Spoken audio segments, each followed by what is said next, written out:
wake up. Assalamualaikum warahmatullahi wabarakatuh. Perkenalkan, nama saya Uswatun Hasanah Ramadini. Saya dari kelas 2B Prodi D3 Teknologi Laboratorium Medis Poltekkes Kemenkes Bengkulu. Baiklah, pada kesempatan kali ini saya akan menjelaskan tentang pemeriksaan yang ada pada mata kuliah Kimia Klinik 2. Untuk dari itu, mari simak video berikut. Baiklah, yang pertama adalah pemeriksaan tes azipostafase atau bisa disebut dengan ACP. Tujuan dari pemeriksaan ini adalah untuk mendiagnosa kanker prostat dan kelainan pada prostat, serta memprediksi kambuhnya kanker prostat. Nah, prinsip kerja dari pemeriksaan ini sendiri yaitu asam fosfatase menguraikan disodium fenol fosfat dalam kondisi asam untuk menghasilkan fenol bebas dan asam fosfat. Fenol bekerja dengan 4 amino antipirin dalam larutan alkali dan teroksidasi quinone. Teroksidasi quinone merah dalam Potassium ferritinide. Aktivitas ini dapat dihitung dan diukur dengan menggunakan absorbansi dengan panjang gelombang 520 nanometer. Metode yang digunakan pada pemeriksaan ini adalah kolorimetri dan reaksi fosfatase asam.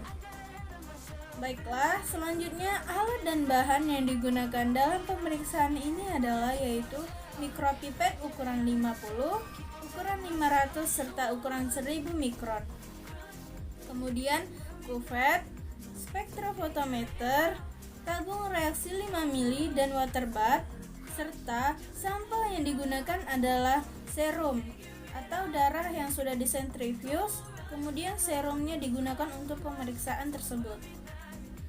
Hasil interpretasi hasil dari pemeriksaan ini yaitu nilai normal pada orang dewasa berkisar antara 0,0 sampai 0,8 mikron pada suhu 37 derajat Celcius, serta nilai normal pada anak-anak yaitu 6,4 sampai 15,2 mikron.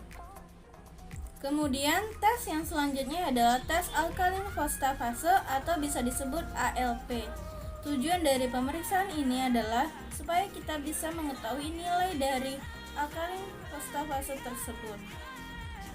Kemudian, prinsip kerja dari pemeriksaan ini menggunakan reaksi kimia, yaitu P-nitropenyl fosfatase plus H2O menjadi fosfatase plus P-nitropen-Cl.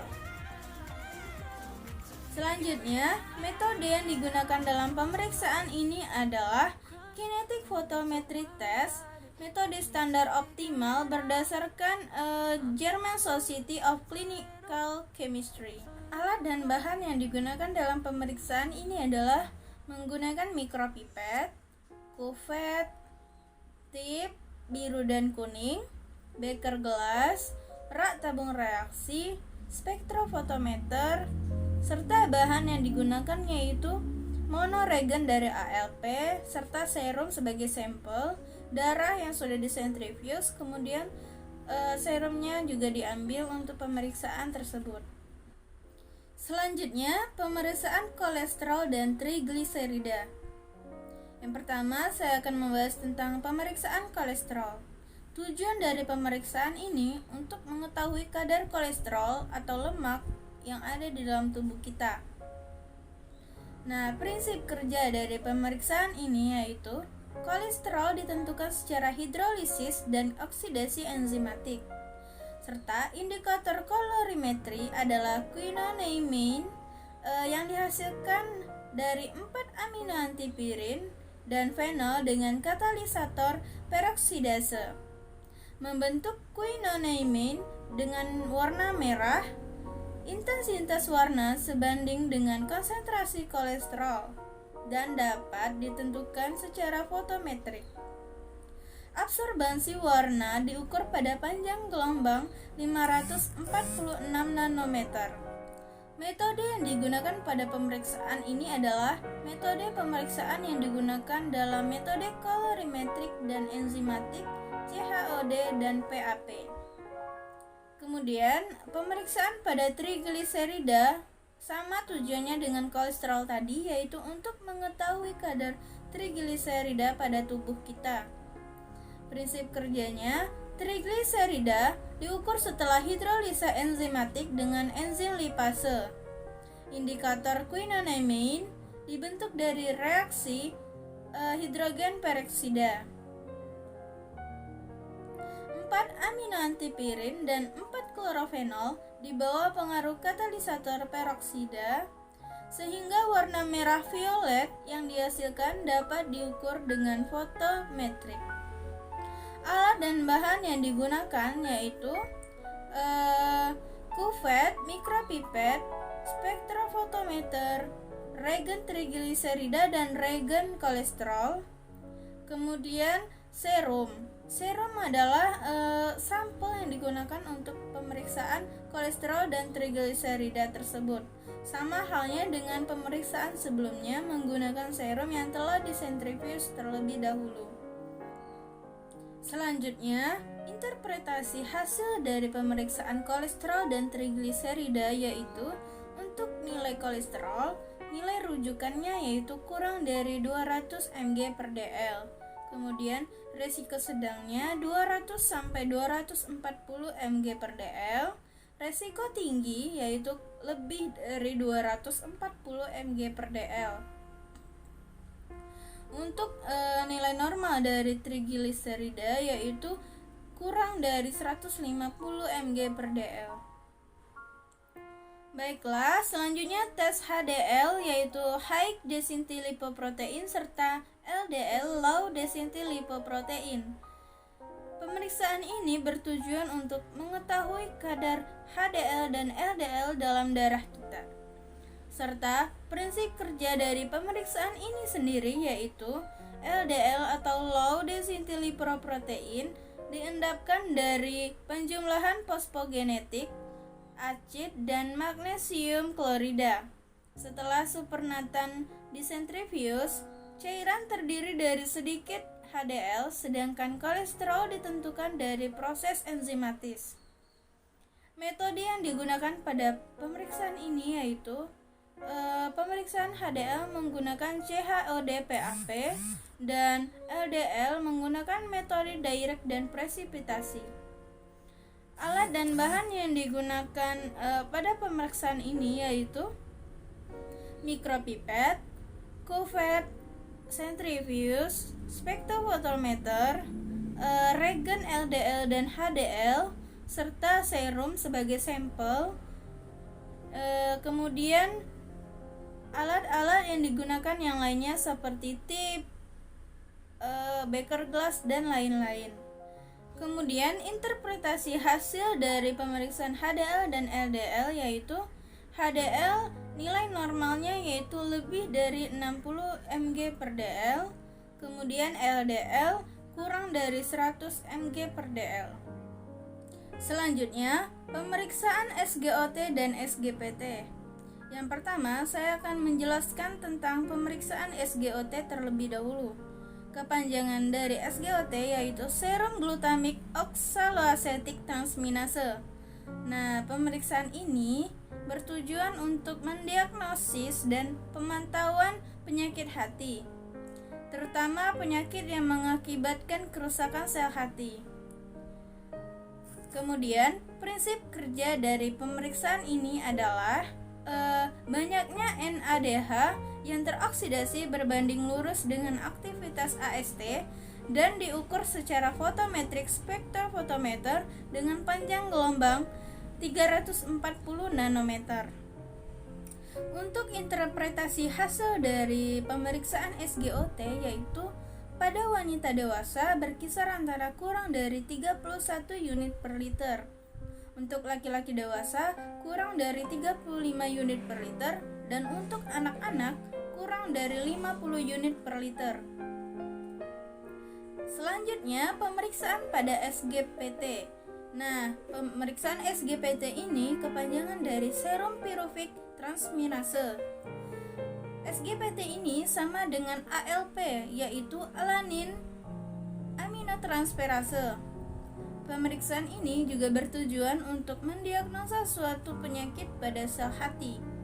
Nah, prinsip kerja dari pemeriksaan ini sama juga dengan pemeriksaan sebelumnya, yaitu SGOT, serta metode yang digunakan yaitu uji UV spektrofotometri menurut IFCC, International Federasi dari Kimia Klinik dan Laboratorium Kesehatan. Untuk alat dan bahan yang digunakan sama dengan SGOT tadi, akan tetapi serum yang digunakan itu berbeda. Serum yang digunakan yaitu serum khusus SGPT. Nah, pemeriksaan ini memiliki interpretasi hasil, yaitu untuk laki-laki nilai normalnya 0 sampai 50 U per liter, kemudian untuk wanita 0 sampai 30 unit per liter. Selanjutnya, pemeriksaan bilirubin total dan direct. Tujuan dari pemeriksaan ini yaitu untuk mengetahui kadar bilirubin total dan direct pada suatu sampel serum. Kemudian, prinsip kerja dari pemeriksaan ini yaitu bilirubin direct dihadapkan dengan diazotisasi 2,4 dikloroanilin membentuk warna merah yang bercampur dalam asam.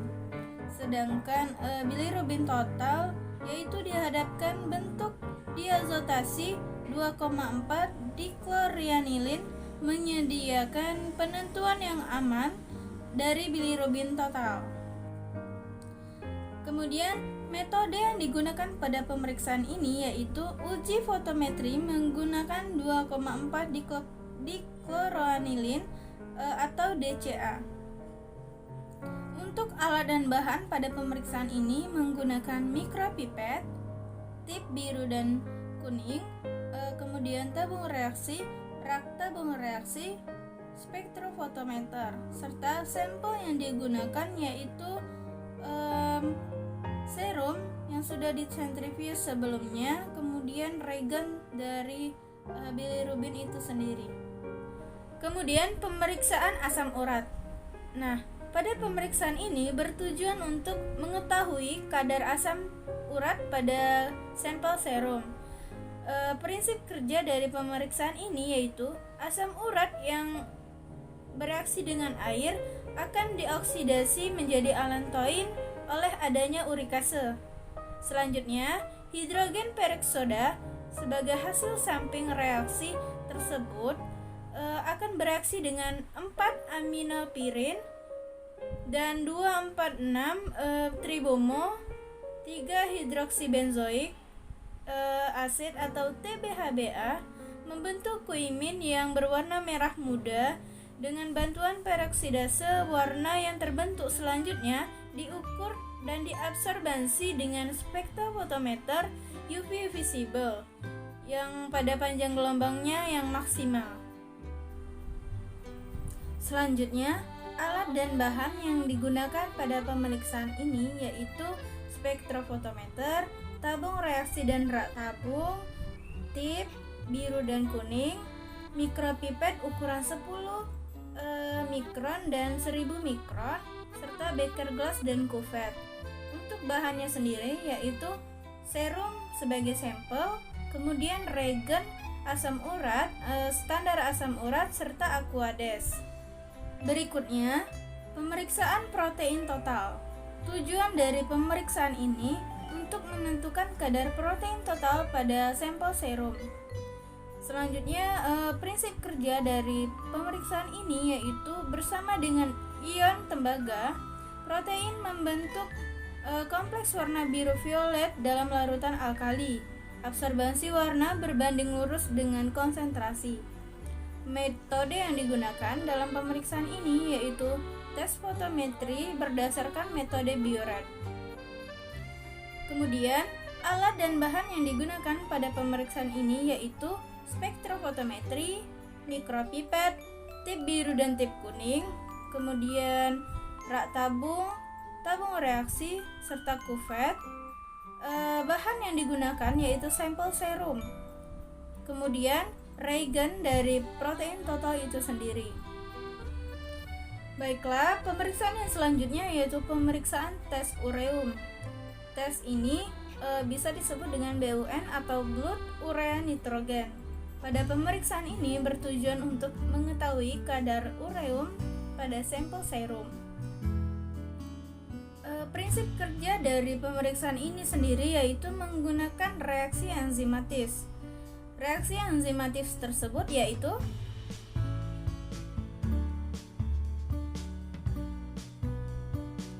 kemudian metode yang digunakan pada pemeriksaan ini yaitu metode enzimatic UV test atau urea GLDH. Alat dan bahan yang digunakan pada pemeriksaan ini yaitu yellow tip, white tip, micropipette, pipet ukur 1 mili, stopwatch, tabung serologi, beker gelas, serta spektrofotometer ERBA. Oke, berikutnya adalah pemeriksaan kreatinin atau tes kreatinin.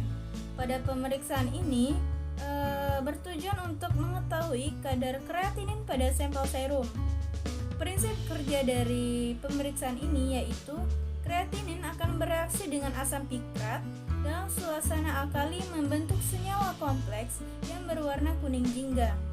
Intensitas warna yang terbentuk setara dengan kadar kreatinin dalam sampel yang diukur dengan fotometer dengan panjang gelombang 490 nanometer.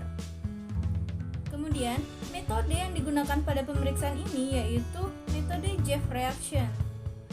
Serta alat dan bahan yang digunakan pada pemeriksaan ini yaitu spektrofotometer, tabung reaksi dan rak tabung, tip, mikropipet ukuran 10 mikron dan 1000 mikron, kuvert serta beker gelas.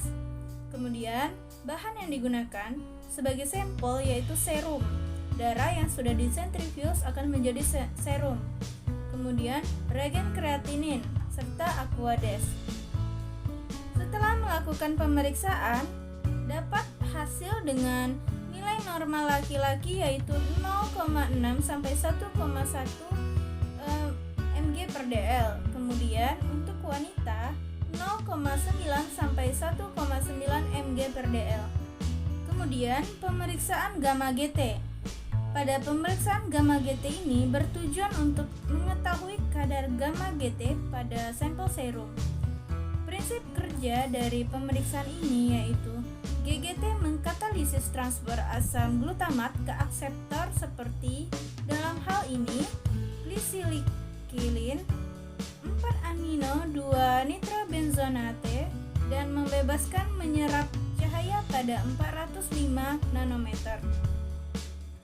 Kemudian, peningkatan absorbensi pada panjang gelombang ini secara langsung terkait dengan aktivitas GGT. Pada pemeriksaan ini melakukan metode uji kolimetri kinetik sesuai dengan metode SAS atau Precision. Tes ini standar sesuai dengan metode IFCC. Hasil menurut IFCC ditentukan dengan menggunakan faktor khusus atau dalam kasus penggunaan dengan menggunakan faktor kalibrator atau TrueCal-U dengan menggunakan nilai kalibrasi yang diberikan untuk metode IFCC. Alat dan bahan yang digunakan pada pemeriksaan ini yaitu mikropipet dan tip, spektrofotometer, tabung serologi, rak tabung serta beker gelas. Kemudian bahan yang digunakan yaitu serum, darah yang sudah disentrifuge akan menjadi serum. Kemudian reagen diasis gamma GT atau GGT. Selanjutnya, pemeriksaan pada LDH, yaitu pemeriksaan laktat dehidrogenase. Tujuan dari pemeriksaan LDH ini bertujuan untuk mengetahui apakah terdapat kerusakan jaringan dan seberapa banyak kerusakan tersebut. Kemudian memantau infeksi dan beberapa kondisi khusus seperti penyakit ginjal dan penyakit hati.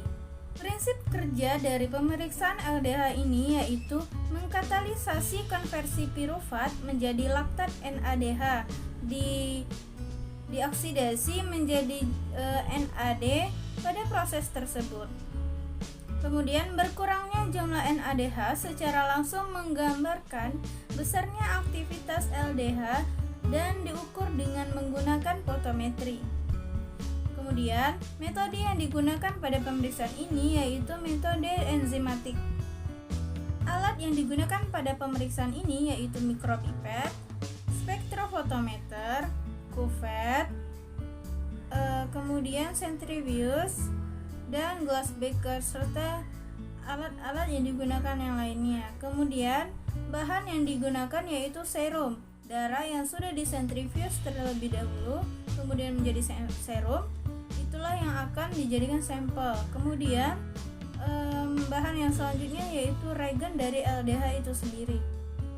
Untuk interpretasi hasil dari pemeriksaan ini yaitu pada usia 0 sampai 10 hari yaitu 290 sampai 200 unit per liter.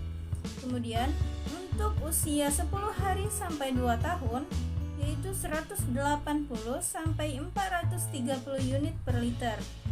Dan pada usia 2 tahun hingga 12 tahun 110 sampai 295 unit per liter.